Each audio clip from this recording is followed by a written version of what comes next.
Hello, my name's Gavin. This is Genre Books, and it's the Read What You Own challenge. The story behind this is fairly simple. Criminally made a bet with his son about who could get to 200 subscribers on YouTube first. He won the bet, but felt guilty that he may have been misleading subscribers as to the reason he started this channel. In atonement for this, he set himself a challenge of reading 100 books that he owns before he bought another one. And inexplicably, for the next 4 years, a number of booktubers have been atoning for his original sin. I have not done this challenge before. I have attempted it once, but I did it when I found out about the challenge, which was not at the same time that everybody else was doing it. And I also was trying it before I had a booktube channel, and also, as I'm giving excuses, I was weak and I got to about 40 books and jacked it in. This time round, should I fail, that failure will be public, so that's fun. But I am going for the platinum 100 books, and on the face of it, it should be a doddle. I've easily got 100 books I can get through without having to buy any more. It's not about having to buy stuff, it's about really, really wanting to buy stuff. I'm not going to be different to other people. Everybody sets their own rules for this. Everybody has their little get out clauses. So let's go through mine. There are a few books which I have begun but not finished yet. And if I do finish those, I'm going to count them, but only if there is more than 250 pages left in the book. Ebooks count if I already have them, and I am going to be downloading a few to plug some gaps before the 4th of November deadline. If I do download any more, I won't be paying for them. These will only be things I've downloaded from Gutenberg or from the Internet Archive. But if I end up reading them, they will not count towards the 100.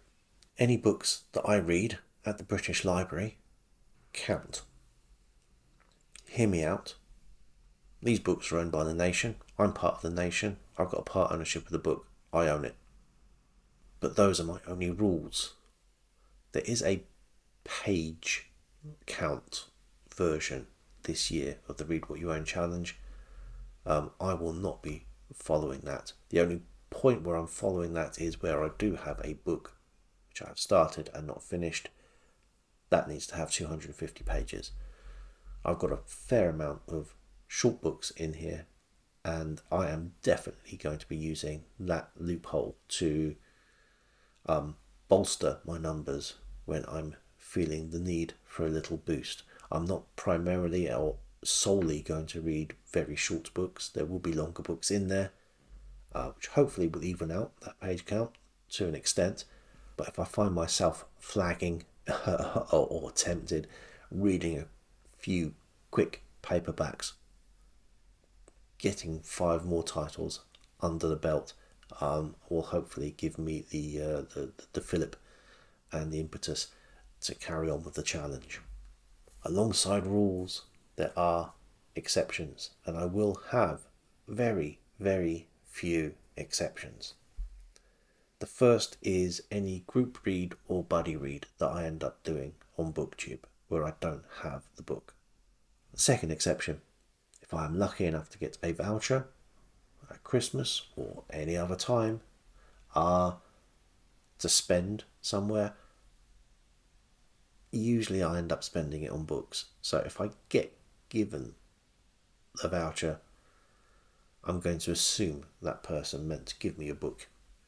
and or meant for me to buy a book with it. So I will oblige them. And the third and final exception is Ballantine adult fantasy.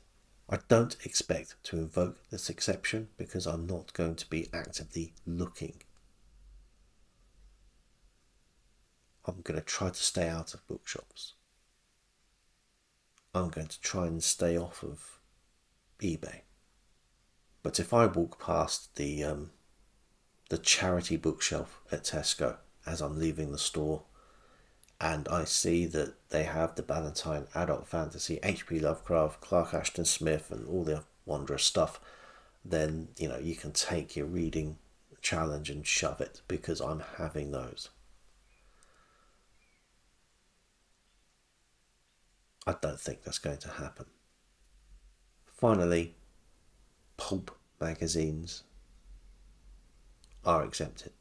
I don't anticipate buying any, but I will probably need to download some.